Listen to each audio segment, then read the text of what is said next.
So I'm going to talk today about a lot of things, but the driver throughout is going to be climate change.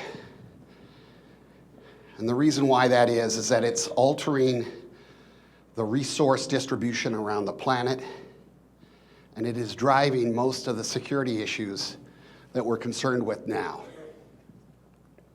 So I'm going to give you a description of our world, how we've tended to think about it, and how climate change is really tilting that axis dramatically for us, that perspective. We put north on top, we put south on the bottom. So our perspective of the world in terms of maps is very horizontal.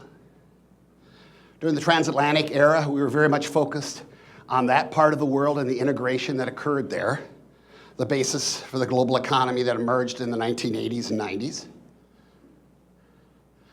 And then post-Cold War, continuing to today, more of a trans-Pacific era, focusing on the integration, economically, financially, resource distribution of the West with Asia. In both situations, a very longitudinal perspective. When we describe axes in this world, overwhelmingly we talk west-east. And so we think of conflict, we think of movement of goods and services, we think of rules, we think of everything that binds us together, mostly along that axis. Very little perspective given in the other direction.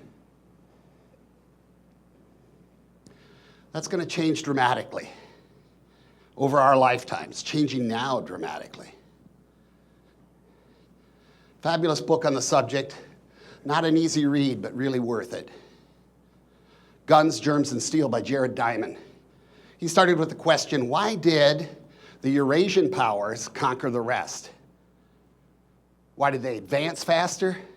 Why did they have more biological resilience? Why, when Europe met the New World, it almost wiped it out with disease and easily conquered it because its technology was so much more developed and advanced. He makes a real simple argument.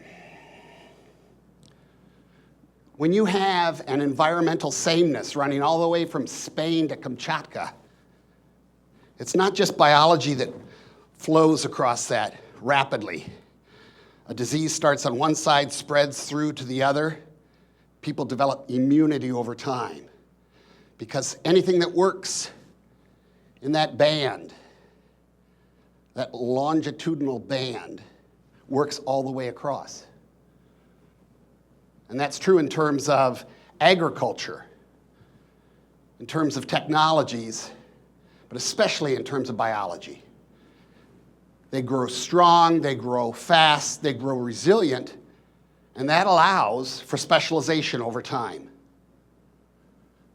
Compared to that part of the world, the rest of the world, narrow strips. And it's much harder for biology, technology, anything to move up and down than it is east or west. So it was the environmental sameness across that Eurasian temperate zone that allowed it to advance more rapidly than the rest of the world, which stayed in a hunter-gatherer mode until they were contacted by those civilizations. So this is where you find the empires, and that's historically where you found the colonies, including us. When we've talked about great wars throughout history, it's along that upper band. And when we talk about warfare toward the south, that's the small stuff. The insurgents, the rebellions. This perspective informs the way the Pentagon looks at the world. When we talk about big war, we focus on that northern tier.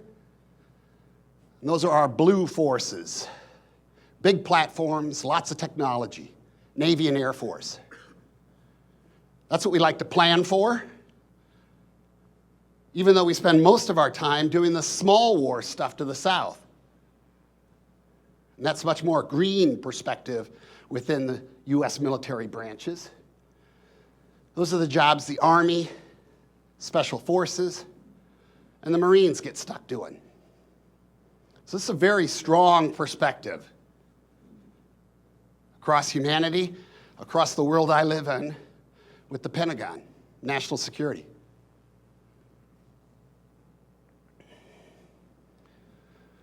This is the famous slide developed by IPCC, International Panel of Climate Change. This is the slide that made Al Gore so famous post-vice presidency. Got to admire a man who could turn a PowerPoint briefing into a Nobel Peace Prize.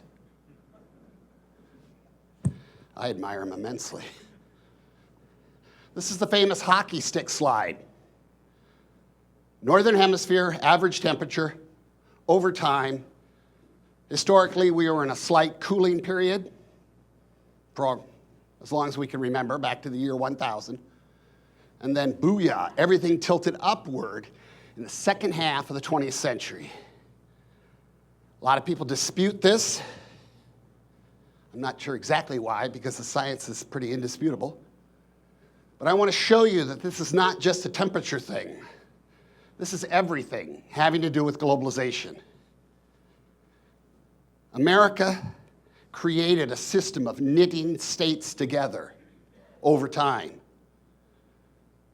And we exported that model after the Second World War and encouraged the rest of the planet to do the same. We got tremendously rich doing it. So did they. You go back to 1950, after the Second World War. Extreme poverty in the planet, more than half. Now, less than 10%. First time in human history.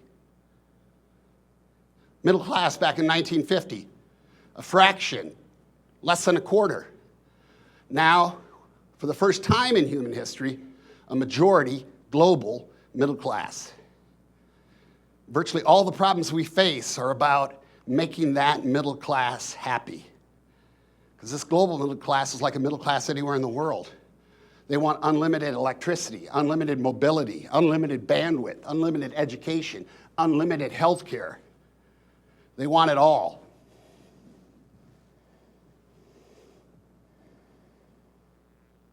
The creation of that middle class changed everything, very similarly, pretty much sending it through the roof.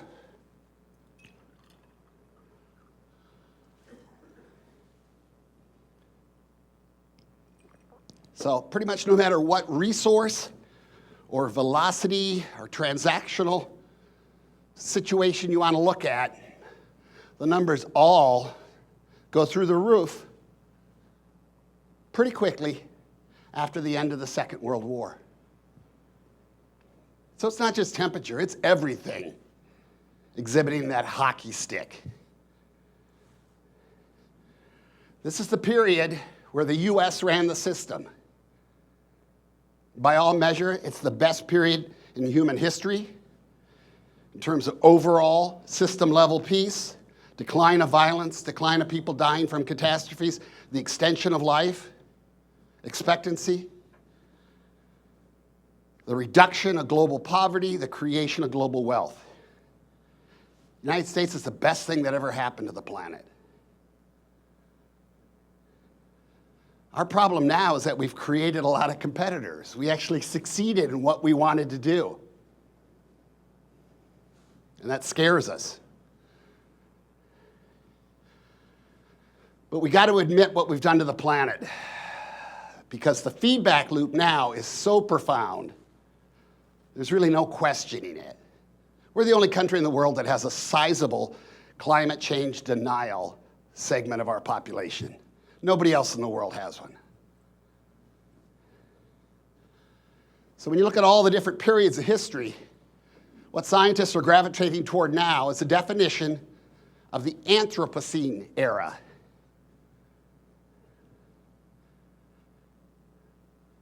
"75% of the planet's land has been reformatted dramatically. You fly over just about anywhere in the world, and you see such tremendous change below. Turns out we outlift Mother Nature on an annual basis. We move more rock and sediment every year than wind and water erosion.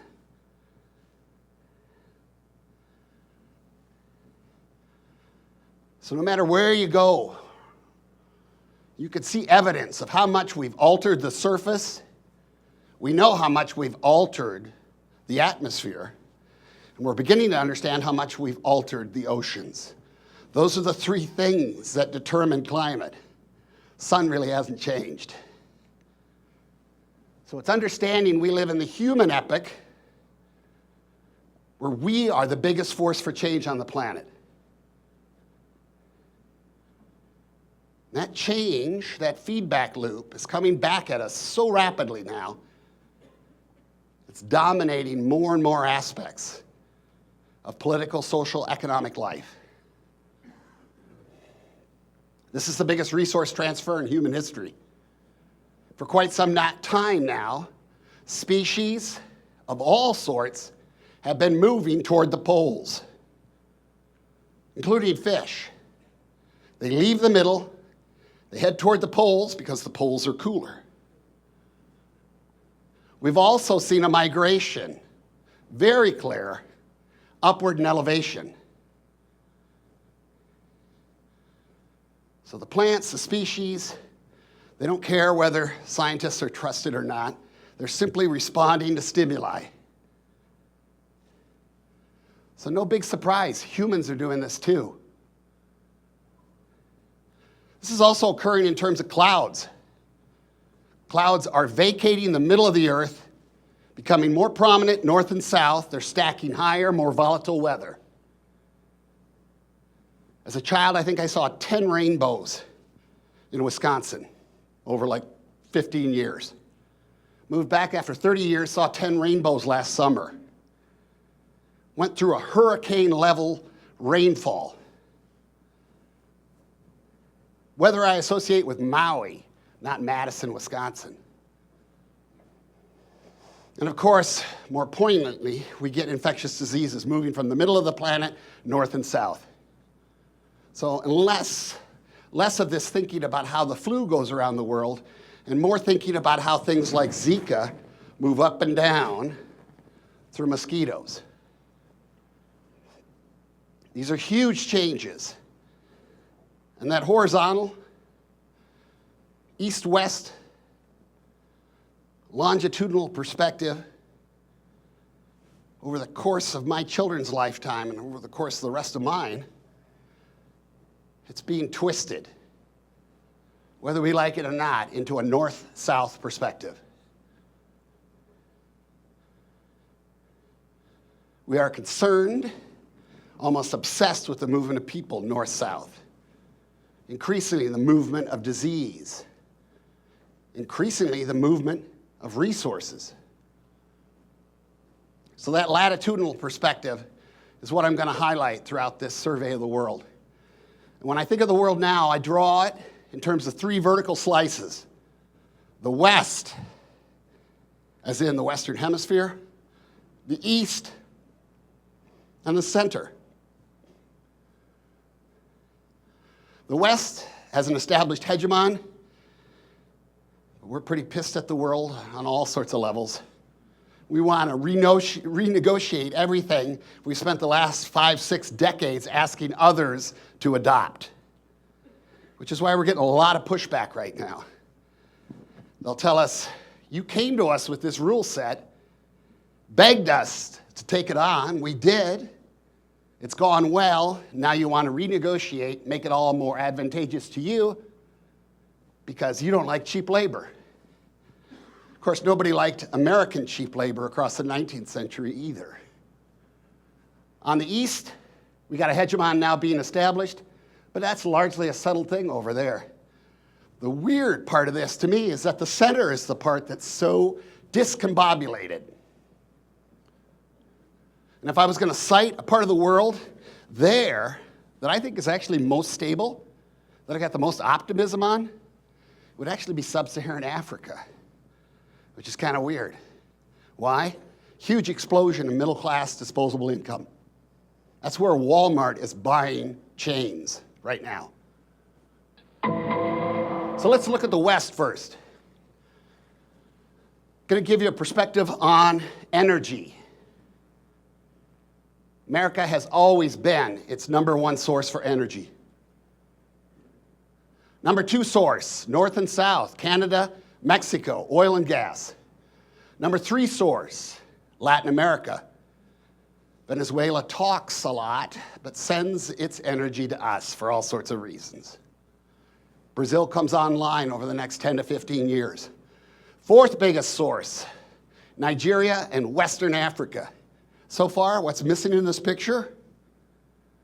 The Middle East, upon which we are totally reliant for all our energy, except it's really only about 2 to 3% of our total energy usage. And it's overwhelmingly oil. This was true before the fracking revolution, which sends us on a historic trajectory.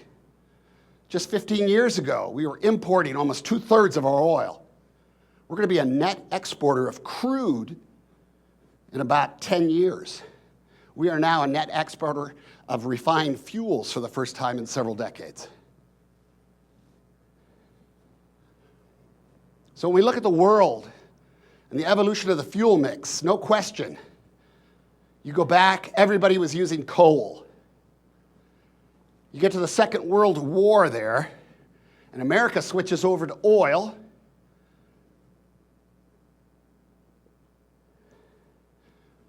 Europe follows suit, and we are very oil-centric. Second half of the 20th century. No surprise, we're very much Persian Gulf-centric in our security perspective. But look what happens in a really fast turnaround. Europe goes renewable-centric. America goes natural gas-centric, which means we no longer care about oil like we did, which means we no longer care about the Middle East like we did. We saw this beginning with Obama, and we see it now with Trump. A desire to disentangle.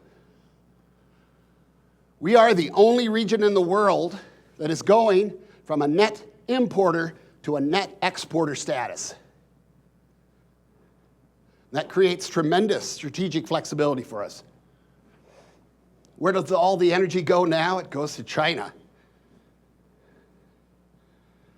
Europe draws from traditional places. If you want a nuke, Russia's the quickest sail.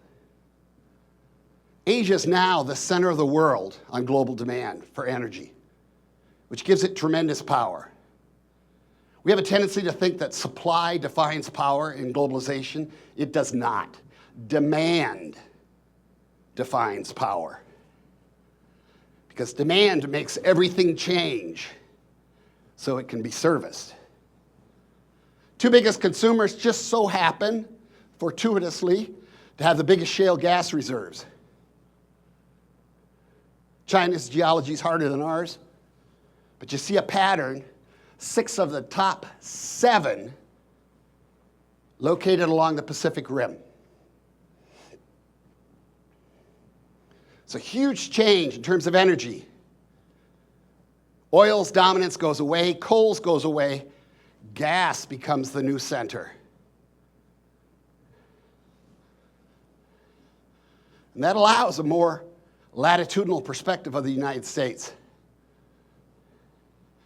In terms of Trump's effect, think about a carbon chain that we've been moving down throughout human history. Emit the most carbon with wood, then with coal, then with oil, then with natural gas, then with renewables. The history of mankind is to move down that chain, progressively decarbonize. Better for the planet, more fuel efficient.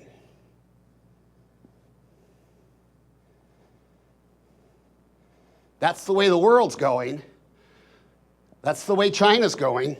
They mandated you have to sell only all-electric vehicles within a certain time frame. I think it's something like 12 years. And after America spent like 25 years diddling around with that concept, China says, well, we're going to mandate it. And because our market's 2 to 3 times bigger than yours, guess what? Detroit's going to answer, without a doubt. Go to car shows now, and you will see electric cars all over the place. But Trump has us thinking about kind of staying static on that carbon chain. In some instances, even moving back. He's indifferent to the differences across that spectrum. Increasingly, that puts us out of step financially, business, innovation-wise, with the rest of the world. Watch the fight right now on fuel standards between California, Detroit, Washington. Because Detroit wants to have the tougher fuel standards that California mandates. Why? Puts us in a better competitive economic position. That's energy. Let's talk food. Everything depends on how much water you have relative to your share of the world's population. This is the distribution. Europe, surprisingly not as good as you think. Africa seems better than you'd think, but it's not well distributed. Australia and New Zealand, lots of water relative to people. New Zealand's known as the Saudi Arabia of dairy products. Here's the real problem in the system. 60% of the world's population in Asia, getting by on half as much water. Here's the hidden secret of the Western Hemisphere. Huge amount of territory, only 14% of the world's population. We are not full up, not even close. We have 3 times as much water as we need. So people who got extra water are people who can grow food beyond their own domestic consumptive needs. Those 4 places that are exporters of food: Black Sea, Australia, New Zealand, the ABC countries, South America, and then North America, which is the King Kong of the system. About 70% of the food that moves around the planet beyond what is grown and consumed locally comes from us. The rest of the world has to import. So China produces a lot, just eats even more. Same with India. When you put climate change on top of this, you see a pattern. The places where we can't grow enough food now are going to get much worse. Places when we can actually are going to be okay or better. All sorts of new arable land available. That chunk in the middle has all sorts of stressors beyond temperature and droughts. Roughly 80% of the future population growth on the planet. Roughly 80% of ongoing water shortages, which means they're already vulnerable. And about 80% of U.S. Special Forces operations, meaning this is where we go hunt bad guys. This latitudinal perspective is becoming profound. You see population moves toward the poles, just like with the species, because it gets harder and harder to do things like grow coffee in Guatemala. Really hard. The Trump effect is a strong negative reaction on that flow and the encouragement of that mindset towards Europe. It is trying to keep back the tide. Other big impact with Trump, the trade wars, because guess what? If we're having a trade war with China, and they're a huge importer of American food, their retaliation basically means that everybody else is going to clean up. And American exports are dropping dramatically. And farm bankruptcies across the Farm Belt, and especially in Wisconsin, where I'm from, are higher than they've been in a decade, resulting in the handouts we've seen from the government.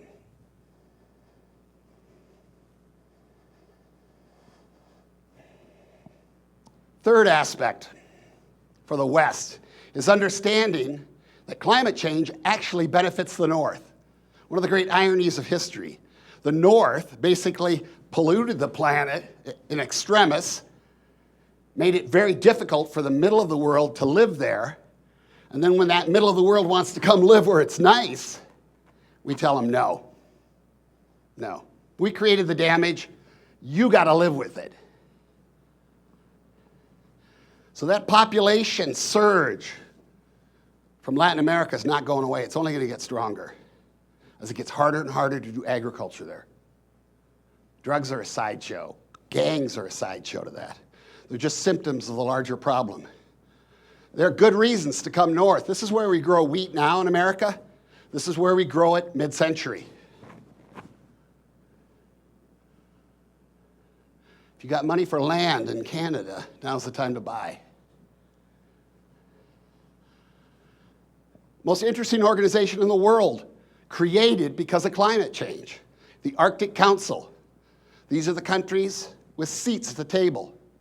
I look at it and I say, these are the 7 nicest countries in the world in Russia. All heavy drinkers.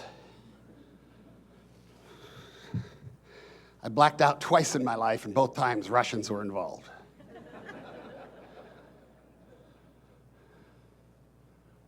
But honestly, other than Russia, this is a great crew of countries. Well-run, well-respected, honest. If the future of the planet is being driven into their hands, not a bad thing. This is the new North. And again, we are not full up. There's lots of room in North America. There's lots of room across the Eurasian continent. There's lots of arable land that's being turned back on. They're plowing in places they haven't plowed for 200-300 years. China doesn't have a seat at this table. China is the biggest consumer of resources in the world, and it doesn't like that. China recently built its biggest embassy in Finland. Not a very big country. A Chinese businessman mysteriously tried to buy 2.5% of Iceland's landmass. It was rejected. He said he wanted a nature preserve. It looked suspiciously like a grab. If Denmark ever loses control of Greenland, and Greenland with its 60,000 inhabitants want to break free, man, that's a cheap seat to buy for the Chinese. You could give everybody in that country a pension right now and have your seat on the Arctic Council. You'll say, how crass. Buying your way onto the Arctic Council? Who does stuff like that? Well, the Chinese could do it to the Russians. I know this because the Americans did it to the Russians. We bought our seat in 1867, Seward's Folly, purchase of Alaska, $7 million. When it comes to crass, nobody outcrasses us. The point is that latitudinal perspective. We're talking 1/4 of the world's known hydrocarbons there. All that arable land, all that excess water, all that space. Trump effect, more aggressive pursuit of hydrocarbons, and our ability to cooperate with the Russians right now, not good.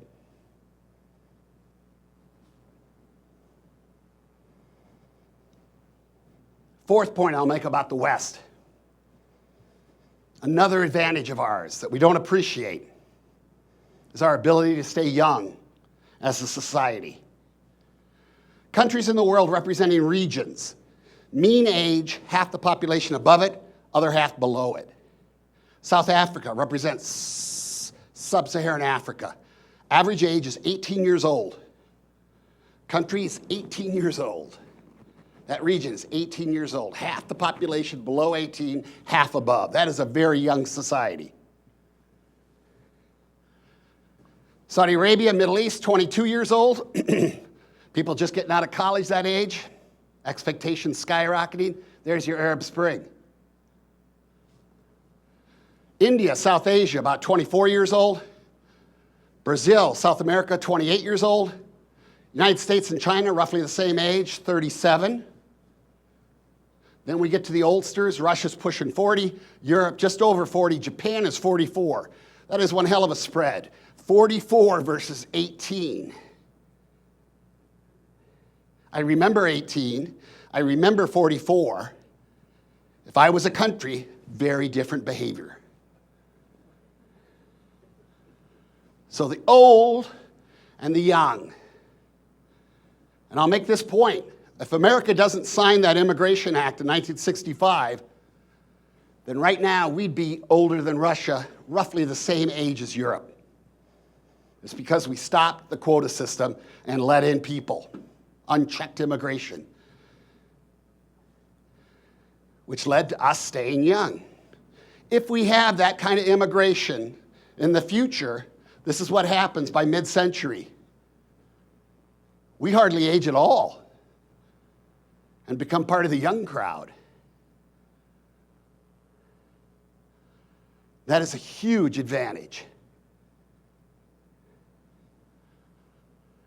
If we don't move down that path, if we wall ourselves off from that kind of invigorating influence, we'll be looking at a much older United States, mid-century, older than Japan is now. And Japan is pretty timid on that basis. Already the one child is happening in America, mostly among the white population. What keeps us from shrinking, frankly, is immigrants who come in and have lots of babies for a generation into the second, and then they look just like us. But that influx is everything. Now let's talk the East. Brought up the question of babies. Turns out how many babies you have really determines your economic trajectory. Here's the secret history of globalization. You go from high mortality, high fertility, you introduce vaccines, you introduce medical care, and all of a sudden you start losing fewer babies 0 to 5. That's when most people die, 0 to 5.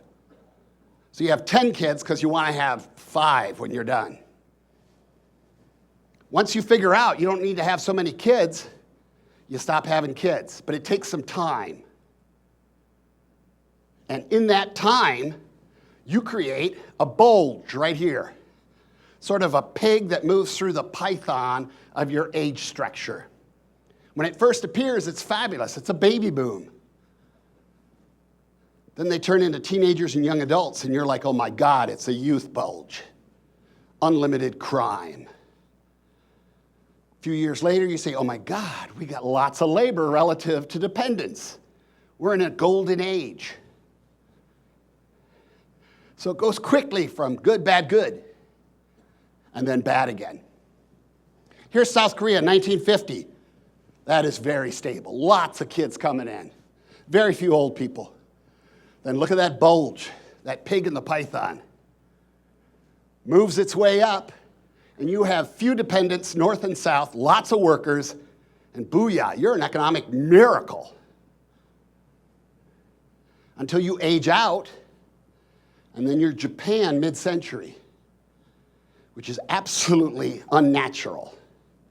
Historically, the wolves hunt down old people, thin the pack constantly. But nobody's doing that. Japan gives us a future glimpse of what that looks like.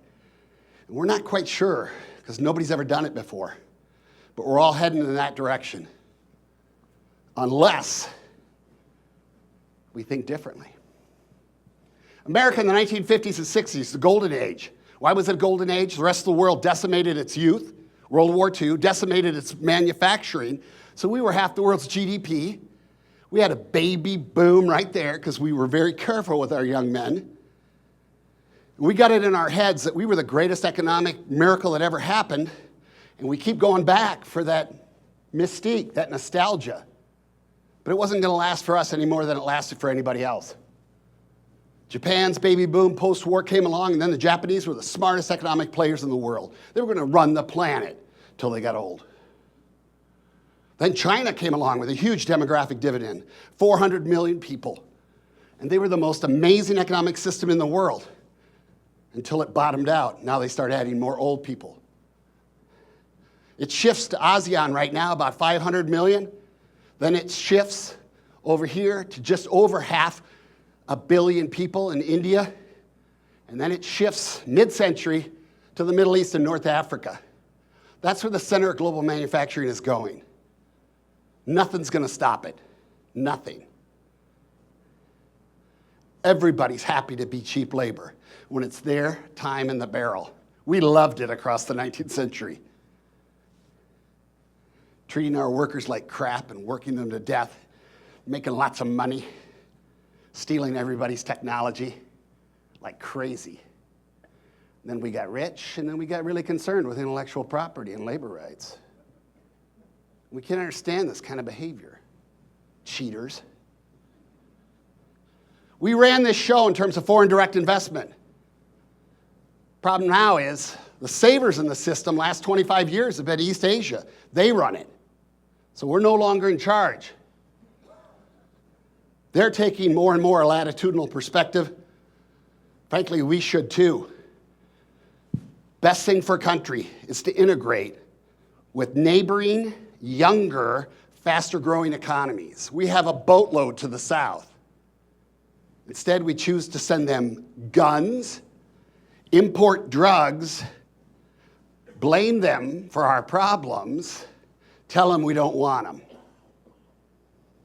And if we had any sort of strategic vision, quite frankly, we'd be adding stars to the flag. So China, as it looks to this world, has this sort of perspective. It sees a West that's largely self-sufficient in the thing that China worries about the most, energy. We tried to fix the center of the world for about a decade after 9/11. Then Obama came in and led from behind for a while, and that was confusing. All that activity, and particularly what Trump's been doing, makes the East very nervous about the center. Why? They get all their imports from there in terms of energy. They're extremely reliant. And they got Russia now being very active. And you know what? Russia's not interested in keeping oil prices low. It's interested in making mischief so that it sells at highest levels possible.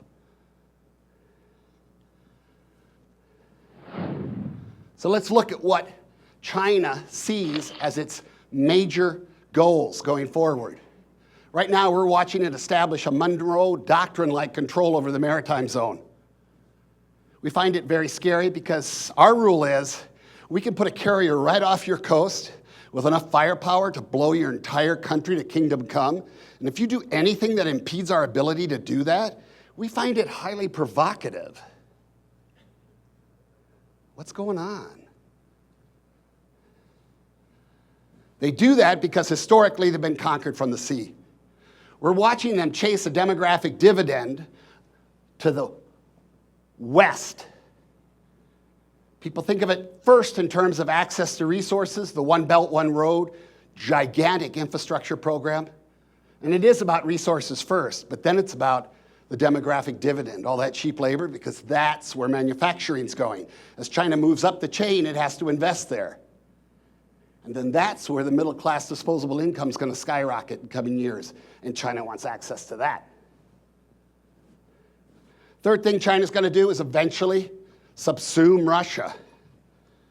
Russia's the biggest exporter of natural resources. China's the biggest importer. The more Putin pisses off the West, the more he becomes Beijing's economic vassal. Trump effect is to resurrect this focus on North Korea.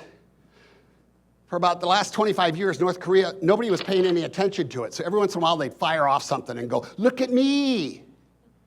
I'm important." Well, Trump loves that kind of tension and PR. He can't wait to do it. So he jumps in there and he promises fire and fury, all sorts of other stuff. We got ourselves a situation there. We got China, North Korea, South Korea, Japan. China's got nukes. Historically, we've provided a nuclear umbrella to our two key allies. Then North Korea gets nukes. And they are really freaking out in Japan and South Korea. They had a lot of faith in Obama.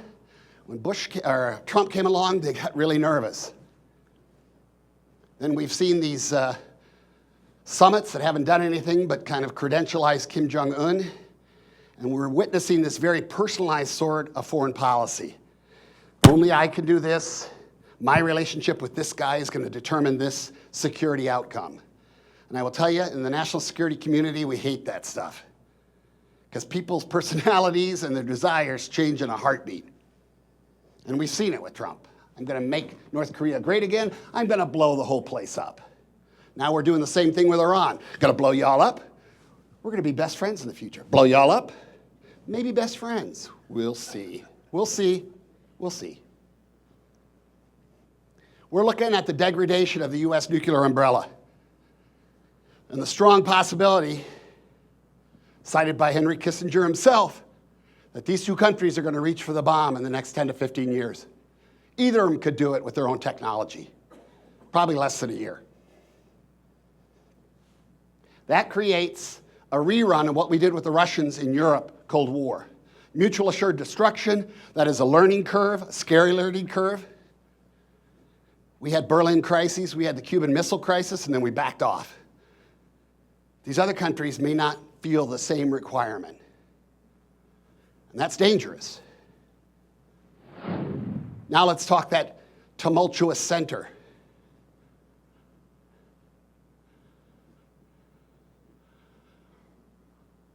A lot of strategic thinkers think we did too much post-Cold War to absorb the former Soviet Empire, to switch them over to our side, that we made it threatening to Russia across the 1990s, and therefore we deserve Russia's antagonism now.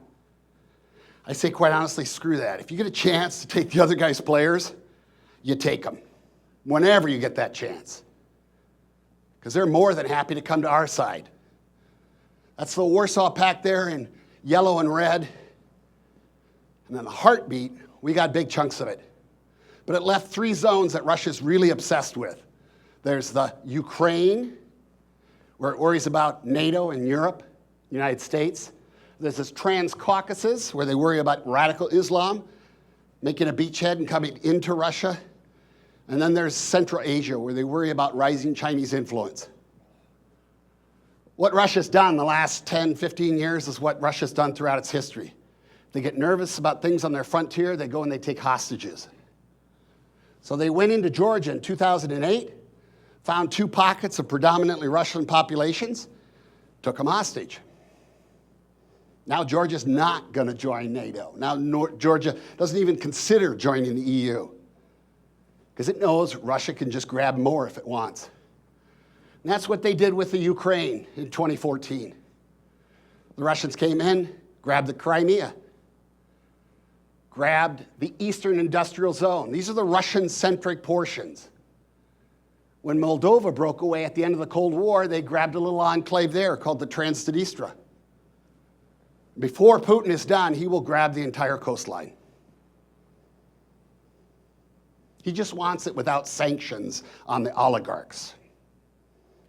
Because the oligarchs feeling good means Putin stays in power. People look at this and say, we're looking at the 1930s again. The numbers are all wrong. You go back and look at Warsaw Pact versus the West, 1986, they were bigger. Flash forward ahead, we're bigger now, without a question. And let's keep some perspective. Russia's a $2 trillion economy. NATO is a $37 trillion economy. So Trump is absolutely right. Europe's 9 times the size of Russia economically. They can pay for more, no question. So Trump effects across those 3 zones. I'll focus here just on Central Asia. The question of Afghanistan. Who do you support? Who are you trying to get rid of? Pakistan, Russia, China, Iran are focusing on going with the Taliban to beat out ISIS and Al-Qaeda. The United States, always ambitious, with NATO and India, trying to take on all 3. The guys on top are going to win that contest. You got to make peace with somebody local. We'll talk about the other 2 things next. The Middle East. Explain it as simply as I can. There are 4 countries that matter. Turkey up here, Turkic, Sunni, Muslim. Egypt, Arab, Sunni Muslim. Saudi Arabia, Arab, Sunni Muslim. Iran, Persian, Shiite Muslim. Al-Qaeda began as an organization dedicated to toppling Egypt and Saudi Arabia. When we decimated it after 9/11, 2 franchises grew up in those neighborhoods. Al-Qaeda on the Islamic Maghreb, Al-Qaeda on the Arabian Peninsula, still targeting those 2 countries. Key rivalries here between all these countries playing out right now in Iraq and Syria, big time. But the dominant rivalry, Saudi Arabia versus Iran. And we're being subjected to all sorts of polls on that, because Obama tried to even out that relationship with the nuclear deal with Iran, which frankly was a good deal. It froze the Iranians roughly where the Japanese have been for about 50 years. They can make a bomb in a year if they want, but they're not gonna, which is a pretty good situation if you can keep them there. Now it looks like they're gonna make a bomb. The nightmare from the Saudi perspective, Shiite encirclement. Iran controls Iraq and Syria. It controls Hezbollah in Lebanon. It controls Hamas in the Gaza Strip. It controls the Houthi rebels that have taken over Yemen. And if it has a nuke on top of that, Saudi Arabia freaks out. We've seen that freak out. They got the Egyptians and they launched an intervention in Yemen, and we get to see what it looks like when the United States doesn't run an intervention in the Middle East. It's the biggest humanitarian disaster on the planet right now. It looks a lot like ethnic cleansing. It looks a lot like genocide. Then Turkey and Saudi Arabia, trying to break that encirclement, encouraged a Sunni revolt, Al-Qaeda 2.0 in Iraq, and that became Islamic State. So when Trump said Obama and Clinton created Islamic State, it was really Turkey and Saudi Arabia. But no question, our desire to get out of that war created a vacuum. But blaming Obama and Clinton doesn't make any sense because Trump's not interested in going back into that vacuum either. Islamic State replicated all across the place, a little monster creating other little monsters. The Trump effect so far has been to give Russia a free hand to do what it did in Chechnya, which is basically kill them all. Barrel bombs, liquidate the place. It's the old Roman Empire. We made a desert and we called it peace. Just kill them all. We've signaled very clearly, your turn, your methodology. We are not going to prosecute. Have at it. And they are. They've created all sorts of war crimes in Syria. The other thing we've seen is blank checks for anybody willing to do anything to Iran. So the first thing he did when he got in office was take us out of the Iranian nuke deal. Everybody else is still in. We encouraged, allowed the targeting of Qatar, probably the most liberal country in that region, probably our best ally in many ways. We have a huge military base there, which Saudi Arabia, UAE wants moved. Then the gifts to Israel, recognizing Jerusalem, recognizing the Golan Heights, vetoing congressional efforts to stop our complicity in the biggest humanitarian disaster going on right now, the Yemen war. And then the secret sharing of nuclear power with the Saudis, which to me was the shocker. So Iran, now being pressured, is going to reach for the bomb. Saudi Arabia, which has always had the capacity to tap into its relationship with Pakistan for it, now has the United States supplying high technology. Israel has about 300 nuclear weapons, we estimate. These three are existential players. They see the end of the world. They see it in very Manichaean terms. You or I, one of us is going. That is a scary situation we're helping to abet. And I think if you're going to talk about a nuclear exchange somewhere, it's going to be in the Middle East. Now let's talk Africa. These are the maps drawn by Europeans. They don't correspond to anything but greed. 80% of them, oddly, look like they were drawn with a ruler. And that's because they were drawn with a ruler somewhere in Europe. This is the one border that matters. And not surprisingly, it's determined by environment. So back to climate. Brown Africa up north, the Sahara Desert. Green Africa down south, the Savannah. And then the all-important Trans-Sahel, which is the zone where you transition from desert to savanna. Turns out that's a fault line between nomadic herders to the north, Arabs, Muslims, pastoral Christians to the south, black Africans. Despite what you heard from Rogers and Hart, the cowboy and the farmer have never been friends. Not in America, not over there. You have desertification, moving nomadic herders increasingly into farmland, gunfire ensues, people are getting killed across the board, and all of a sudden it's a Muslim-Christian thing. So you look at all the countries that have suffered instability, they all fall along that fault line last 10 years. Typically, Muslim north, Christian south. Now, the Sahara in general is a place where you smuggle historically. It's an illicit zone. That's what it's great for. We've driven terrorists out of the Middle East. They've started congregating in North Africa, starting to take advantage of money-making opportunities like this, self-financing. And of course, ISIS, when it draws its future map of the world, highly interested in Africa. The Trump effect here, we have gotten out of the Middle East by and large. We've told Europe you're on your own with regard to the Middle East and North Africa. Europe has been putting up sort of a seawall to stop all those immigrants from coming. People very desperate. What that's going to result in is the Islamic State #2.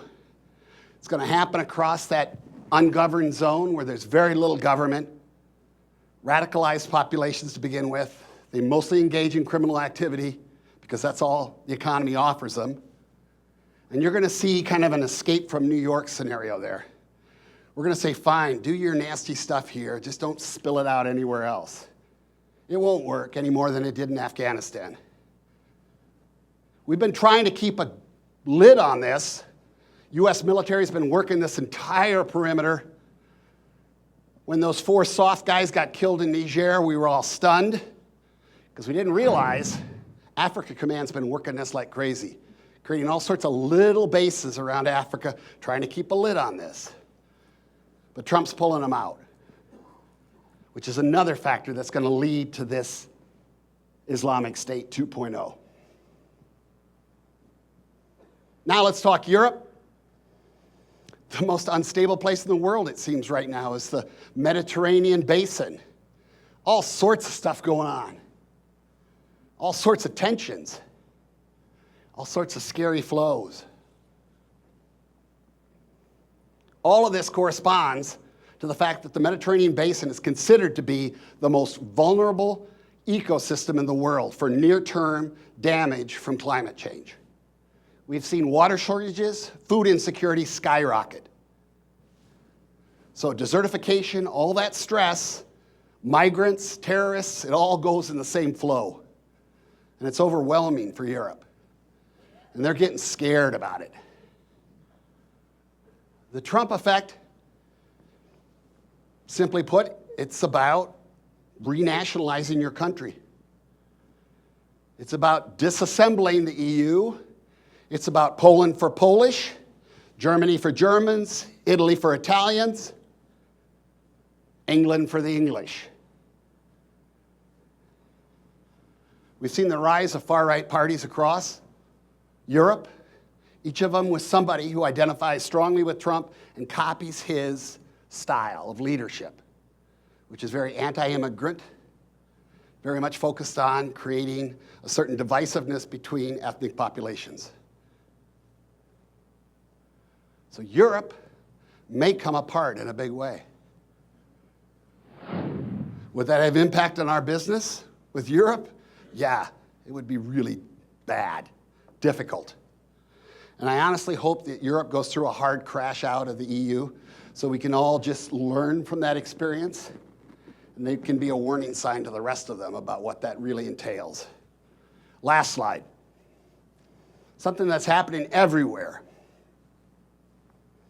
This populist impulse, this rising sense of threat.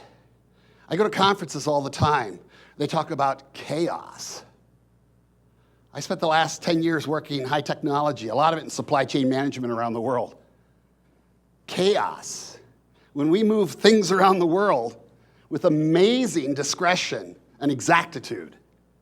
When we live on a planet that is more predictable now than it's ever been in human history, when we're measuring things like crazy, the dominant global perspective is we're descending into absolute chaos.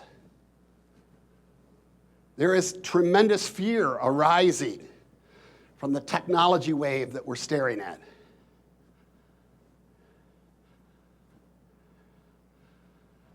Lots of alienation, a lot of fear that jobs are going to be replaced by artificial intelligence, robotics, and they are. Much distrust of establishment institutions like the press. And a sense of nihilism, people just wanting to create havoc. My favorite mass media representation, Heath Ledger's The Joker, steals all that money, then lights it on fire. We're running into that time and time again.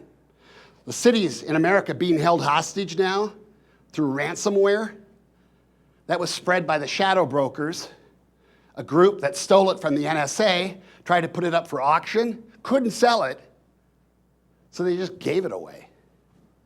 Now everybody's having fun, except Baltimore. So tremendous populist anger. The imagery is about retribution. We got to pay for the sins. A lot of millenarian mindsets talking about the end times. This is all weird for boomers. We're used to China, Russia, very discrete challenges. I will tell you, the millennials and the Gen Zs have no problem with this. There's a reason why superhero movies are big, why supervillains are big. Because youth looks at the world and sees that kind of conflict. America right now, 1 out of 6 of us is Hispanic, and we're freaking out over that. Mid-century, with intermarriage and everything else, because Hispanics intermarry at a high rate, 1 out of 3 voters in America are going to be Hispanic. Which is why I predict before I'm an old man, before I die, stars will be added to the flag. Because stars have been added to the flag through every generation of Barnetts. I'd be the first one not to get a star. This is the breakdown. You could see we got these love handles up here. Latinos looking like South Korea, 1950. Sorry. Trump taps into that kind of fear. You will not replace us.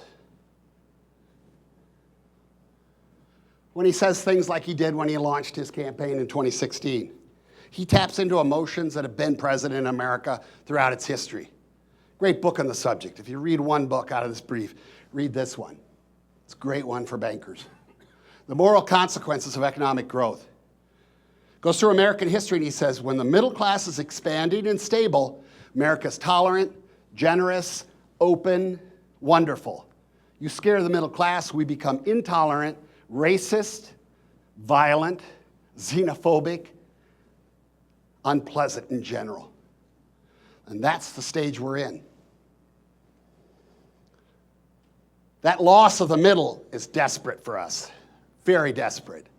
In 2004, we had a big chunk in the middle. About half of America identified in the middle. Just over a dozen years, we've seen that middle shrink dramatically. Why that matters. You want a bell curve. Not too many poor, not too many rich. What do poor people want? They want protection from their circumstances. What do rich people want? They want protection from poor people. Are you kidding? What does the middle class want? Hardest thing to deliver. A sense of certitude, a sense of stability. They want just a little bit better for their kids than what they had. And if you scare that belief in the future, everything falls apart. You can rule from the left, you can rule from the right, or you can rule from the middle. When Europe had a middle class emerge at the beginning of the previous century, they came up with 2 extreme definitions of political rule. Fascism, Bolshevism. We lucked out and got the Roosevelts and ended up with a middle-class centric country, which is now dissipating. And it leaves us a target for those who want to dissipate that center even more. Enter stage right, the supervillain of our age, Vladimir Putin.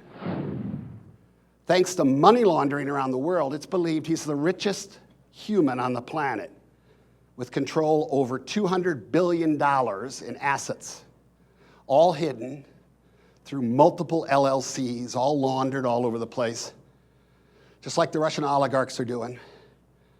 75% of high-rise condominiums in Manhattan and Miami, last 10 years, have been bought by empty shell LLCs using cash that, as far as we can trace, goes back to Russian oligarchs.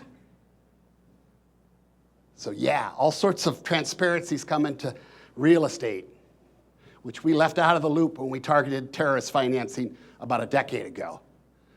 Putin's our favorite villain here, but this is the guy who actually created the concept that Putin's laying on us right now. The Larry Gerasimov, this hybrid warfare. If you're smaller, go at them with your strengths, attack them in a virtual sense, disable their political system, make their military power weaker. A lot of money flowed into Europe for the Brexit vote. A lot of money from the Russians because Citizens United allows it. Supreme Court decision. A lot of dark money flew into the US election from overseas funds. We are the most easily manipulated election in the world because of money. It has nothing to do with voter ID or that kind of stuff. Why this matters? You put a wedge in our system, things get scary. They get scary because there is a racial shift going on in America that's profound.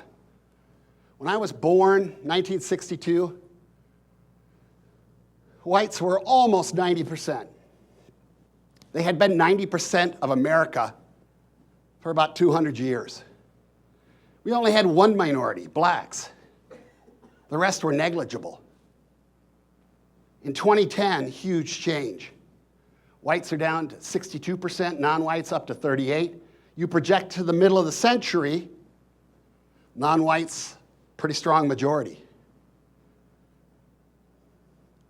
Right now, the GOP is 83% white.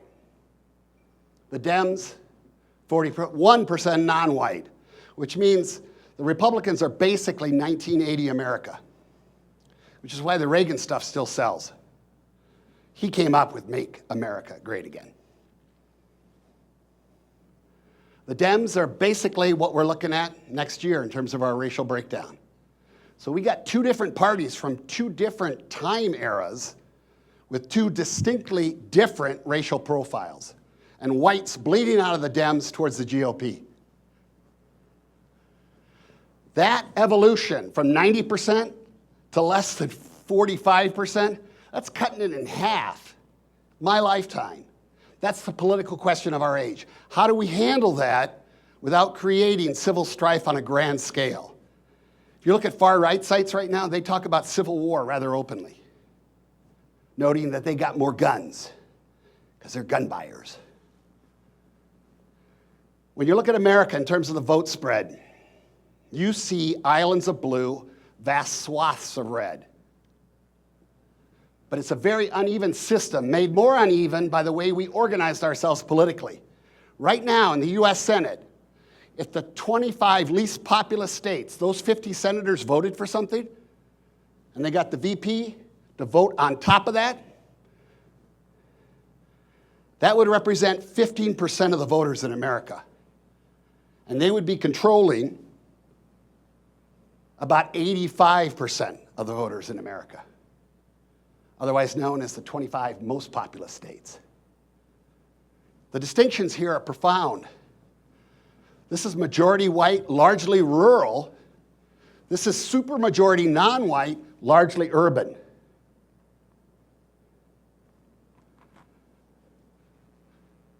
The question I ask is, What's the opposite term for nationhood? Nationhood is about shared identity, coming together in this political unit. It's the dominant way we organized ourselves for the last 300-400 years on the planet. The antonym of nationhood, best example I can find, is from Afrikaans. The term is separatehood. We self-segregate because we're too different. You know the term as apartheid. It means literally aparthood, wanting to be apart. That's the trajectory we're on right now, unless we change course. I don't know if you want to do questions. We're good. All right. Thank you very much.